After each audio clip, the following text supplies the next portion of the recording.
Well, we just got done recording an amazing episode with Gabrielle, who's here with us today, and I am excited to share this episode with you. She's one of the most booked millennial speakers in the world, a two-time TEDx presenter. She's dubbed the next generation of motivators by Tom Ziglar. She's a best-selling author and co-CEO of The Purpose Company. Her work is endorsed by leaders like Brian Tracy, Lewis Howes, and Chicken in the Soup co-founder Mark Victor Hansen. Gabrielle's worked with presidential campaigns, the U.S. Navy and Air Force, and top global brands. She's been featured in Success, NPR, SiriusXM, Bloomberg Radio, and more. Her TEDx talk inspires audiences to align their lives with purpose, leadership, and generational impact. So without further ado, check out this episode with Gabby.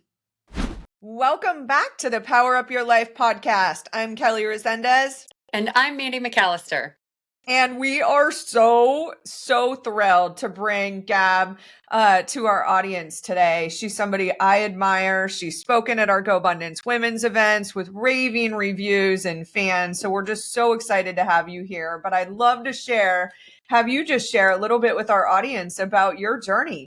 I love it. Well, thank you so much for having me. I love being a part of the fam, and it is such an honor to get to hang out with you guys and your audience. But yeah, my name is Gab, long version Gabrielle. Everyone just ends up calling me Gab, and I am this kind of accidental expert in purpose. It's not something that I went to school for. In fact, I studied religion and political science in undergrad. So like the two things you're not supposed to talk about at Thanksgiving dinner, I just doubled up. But like many people, I went through a journey of trying to figure out what's next. And I, read all the books, went to the expensive conferences, traveled through Europe, moved across state lines thinking if I change my location, then somehow I'm going to find more clarity. But at the end of that journey of really trying to discover what's next for about a decade, I realized that everything came down to purpose. And so really discovering how could I find purpose for myself, which I did. And then I really determined that I had a responsibility to help other people find their purpose, because I believe your story is your authority. The thing that you have gone through actually gives you permission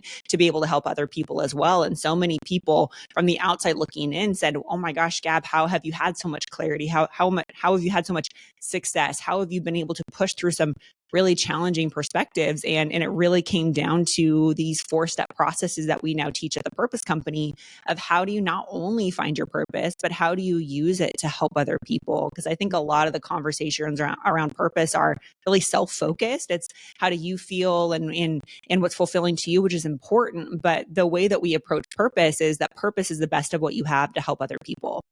And when you discover that the best of what you have to help other people is so oftentimes on the other side of the hardest things we've ever gone through, it not only gives purpose to the pain, but it creates this permission inside of you that you go from maybe I could do this to I should to I must.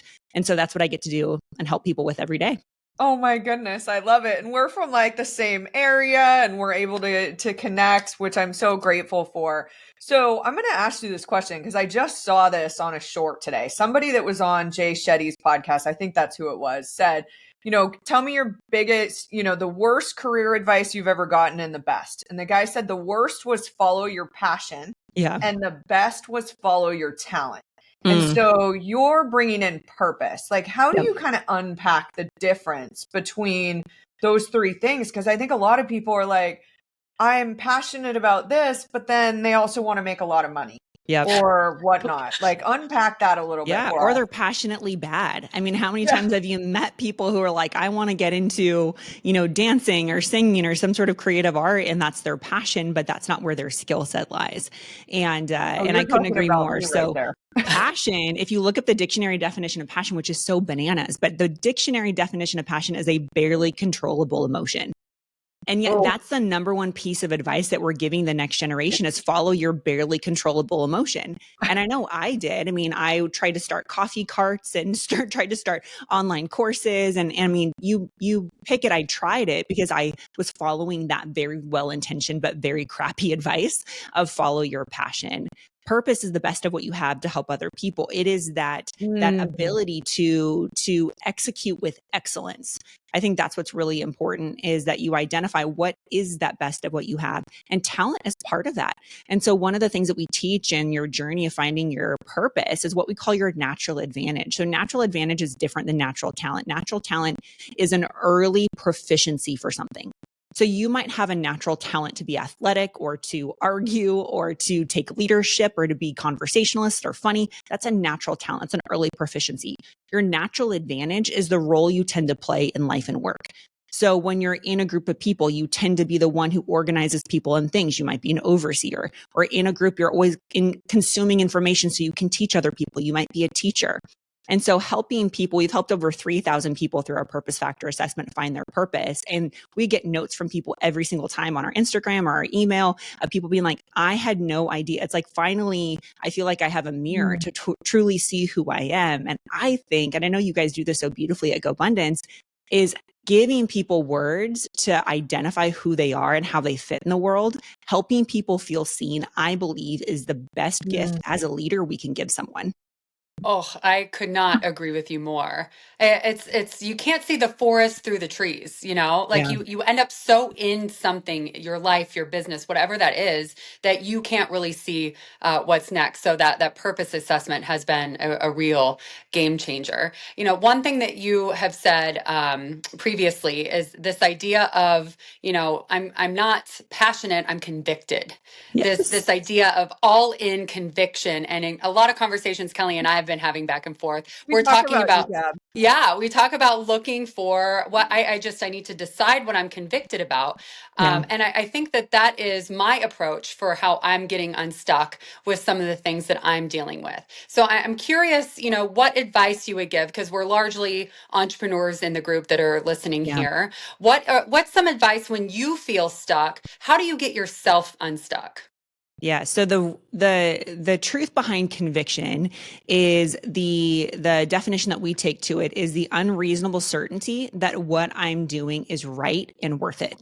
The unreasonable certainty that what I'm doing is right and worth it. And so when you approach this idea of conviction, is, do I have unreasonable certainty? Is this the thing I must do? If you don't have certainty, you shouldn't do it. And I think that that's a big reason why a lot of people experience things like imposter syndrome. A lot of comparison comes down to not having that certainty. And the only way we get certainty is to make sure it's aligned with our purpose. If it's aligned with our purpose, you must do it. It is absolutely that conviction moment for you. If it's not, then we might need to make some adjustments. The next part of it is it right? Is it something that I'm supposed to be doing? Am I best equipped to do this? And then worth it? Worth it comes down to two things. Is there pain, and is there clarity? We will do so many things to get out of pain. Each of you guys know this, is that we're really, as humans, inspired by pain or pleasure. And I would love to have the carrot be the thing that inspires most people to push through and to achieve and all of that. But being in the personal development space for over 18 years at this point, I've learned that it really is the pain that pushes people. It's the other side of the divorce that we realize we need to get the self-help. It's on the other side of the diagnosis that we realize we need to take care of ourselves. It's on the other side of bankruptcy or financial frustration that we realize that we needed to put some of these things in place. And so pain is such a beautiful teacher.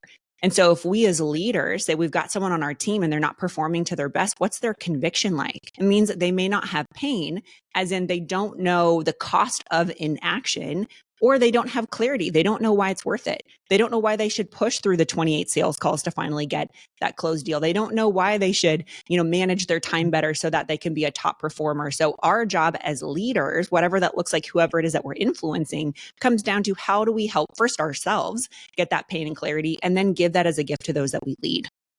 Oh my gosh, so amazing. I mean, in so many ways we can go with that, but I want to make sure that we get really deep too with our audience, because you're one of the most conscious, women, female leaders that I know. And you're, let's be honest, really young, right? So I can't imagine that you've got a plethora of people your age that are around, your area. How have you cultivated the right environment for yourself to not feel like you're too much. Because I think for our listeners, most of us have a range of feeling not enough or too much. And I would probably guess you kind of falter on the too much side, right? Yeah. Yeah, of course. Well, thank you for saying that I'm young. It's all of the Botox, right? So we're all doing our best to reverse the signs of aging here. Everything's just being like lifted up, and we're trying to stay as young as possible, or to look as young as we feel, I should say.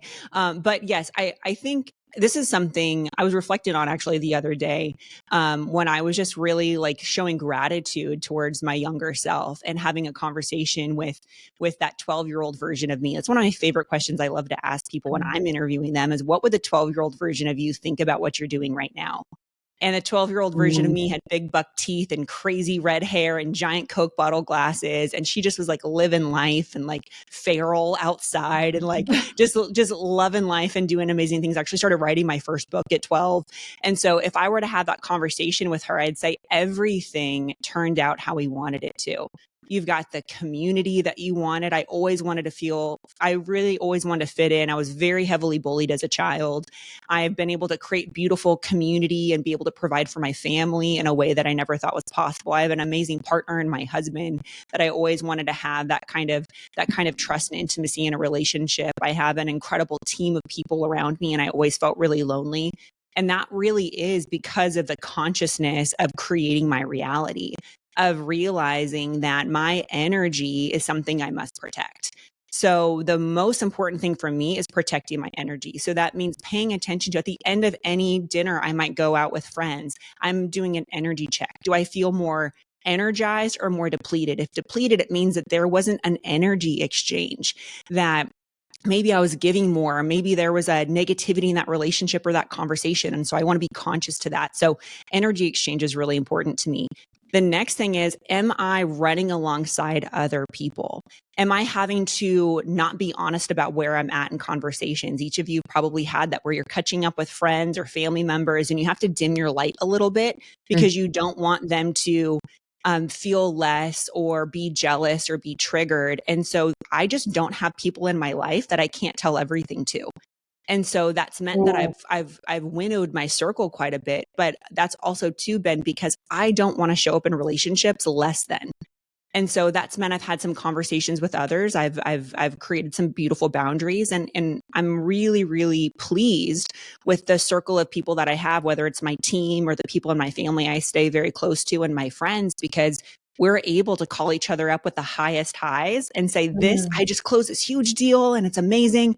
And our lowest lows, like, this is really freaking hard. Like, whose idea was this to start a business? Like, this is a horrible idea, right?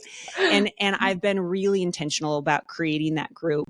And I'm very, very pleased of where I'm at today. But it's taken, as each of you guys know, intentionality, patience, and grace for yourself and grace for other people too. I love that. And I absolutely love that idea of talking to the 12-year-old you, and you've had such tremendous success at such a young age, right? But what got you here might not get you there. I'm curious if we could talk to the 60-year-old version of Gab. What would she tell you that you should be working on, putting your attention and time towards? What does she tell you? Oh my gosh, I love that, because that's my second favorite exercise is I'll talk to future me and have her give me advice. Because when you're in different seasons, whenever I'm even looking for mentors, I'm always asking, what season are they in? Are they in the season of giving, as in they're in those legacy years that they don't necessarily need something from you, but they want to give? Then there's other mentors that are running alongside, and it's an energy exchange. It's an information exchange where I'm saying, this is my best practice. What's your best practice? So that's more of a side-by-side mentor. And then there are those younger mentors, people who are younger than you. I've got people on my team who are in their early 20s who they're teaching me things. And so that's a different kind of energy exchange and mentorship. And so, yes, I have conversations with 60 and 75-year-old Gab all the time. And she's creating almost like a gift and a perspective that I just wouldn't necessarily have without it. And so sometimes those conversations are informed by conversations I have with mentors. Brian and I have a board of advisors for our marriage. And so when we got married, we actually created a board of advisors of people in different types of relationships where maybe they work together. Maybe one person stays at home. Some have children, some don't. so that way we could get that kind of wisdom, because we weren't so proud to think that we had it all together. I had come from a broken home, and I knew that if I was going to be successful, I'm really big into templates. And so I said, if I use a template to build my company, why wouldn't I use a template to build my marriage? And so I'm having that conversation with older version of Gab all the time. And here's what she's saying. She's saying, you're doing great. There's that encouragement of you're doing great, and you're exactly where you need to be. She's also reminding me that relationships are the most important thing. I was just reading a book by Erwin McManus last night, and this quote that really stood out to me is he said, the most expensive lessons we learn will not cost us money, they'll cost us people. And I've been meditating on that today, of really looking at, are there decisions I'm making as a business owner, as a CEO, that could cost me relationships? And is that worth it? And so those are just some of the conversations that I'm constantly having with future me, to give me that gift and that perspective as 36-year-old Gab right now, as I really want to honor the time that I have, because I know when I'm in my 60s and 70s, I'm going to wish for just one more day of feeling how I feel and being in the situation that I'm in. No, that's so beautiful. So beautiful. I want to dig deep right now and ask you a question, because it comes up a lot, especially in the place of big impact. So some impact can be driven from ego and a need to really feel whether it's significant or important, versus just like, hey, I just want to be in contribution. And I also end up making a powerful business. Like, do you think it matters? Because I can tell you for myself, it's been a challenge. For whatever reason, from a young age, I was just super significance driven. I was pretty attention seeking. So I've spent a lot of my personal growth in trying to get away from that. Right. Yeah. But then at the same time, I want to make a big impact, because I can see the same thing that you do. People are suffering. They need wisdom. We need to transcend the pain. How do you kind of balance that ego and then really what I would say doing God's work?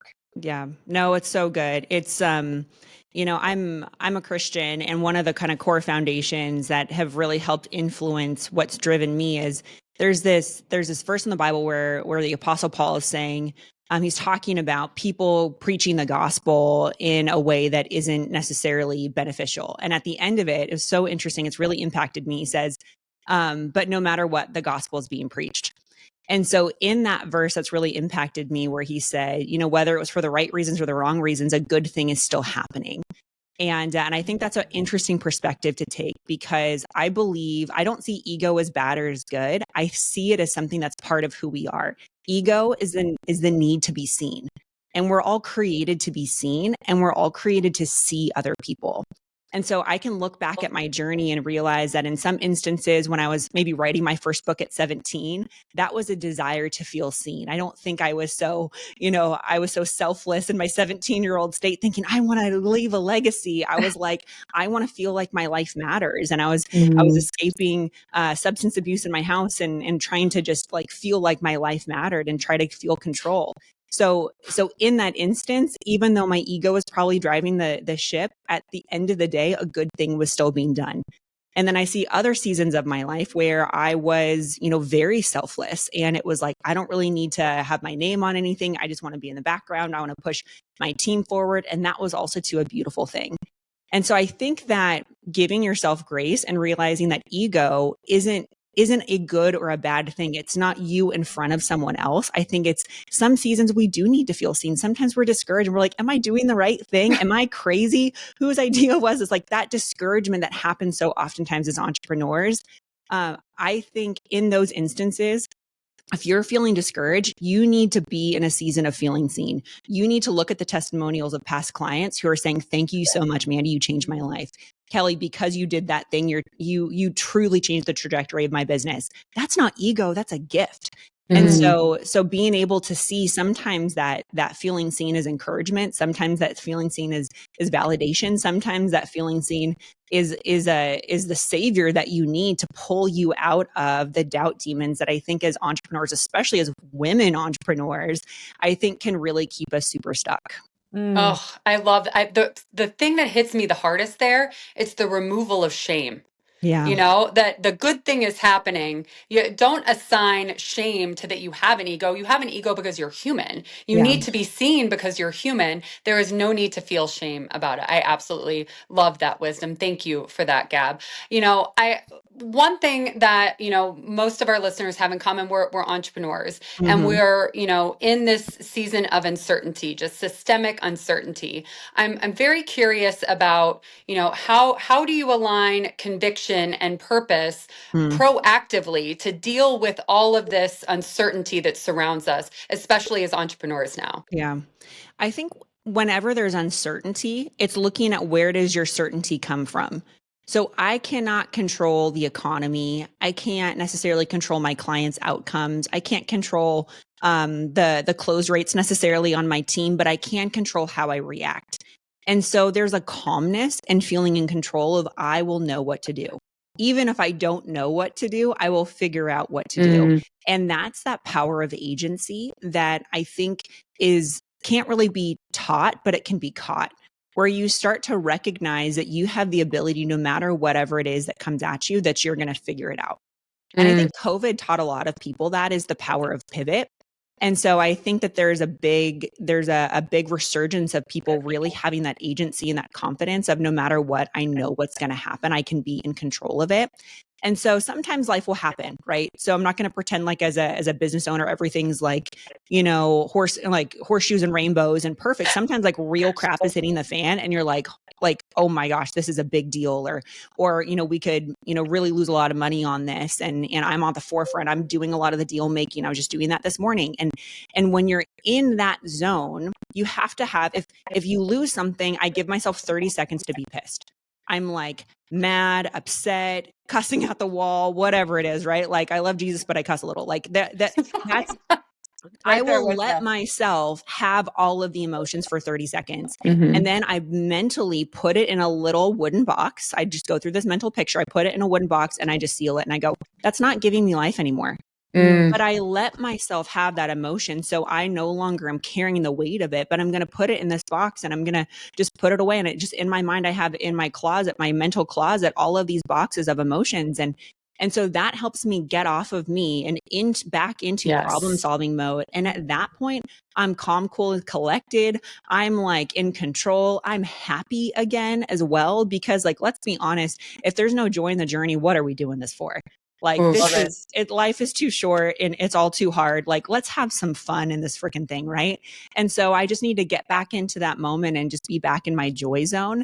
And then I am empowered. And then, you know, what's so crazy is so many times when that happens, the deal ends up closing or the thing ends up being resolved because my frequency is different and I'm no longer in reactive. Like my mentor growing up used to always say, scared money don't make money.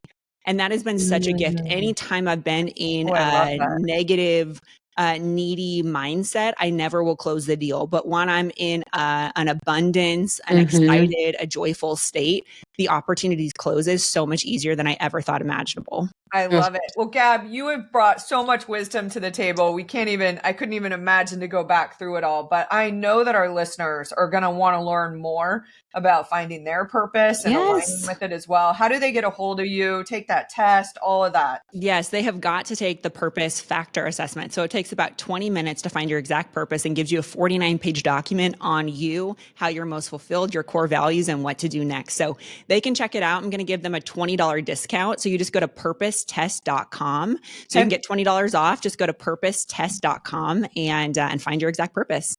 Awesome. Well, we will make sure that is in the show notes for you people who are driving here. Gab, this was such an incredible episode. Thank you for your wisdom and your bright light that you just shine everywhere. If you have enjoyed this episode, make sure you share it with someone who needs this impact from our girl, Gab. Make sure you subscribe to the Power Up Your Life podcast. And if you want to know more about GoBundance Women, make sure you go to GoBundanceWomen.com.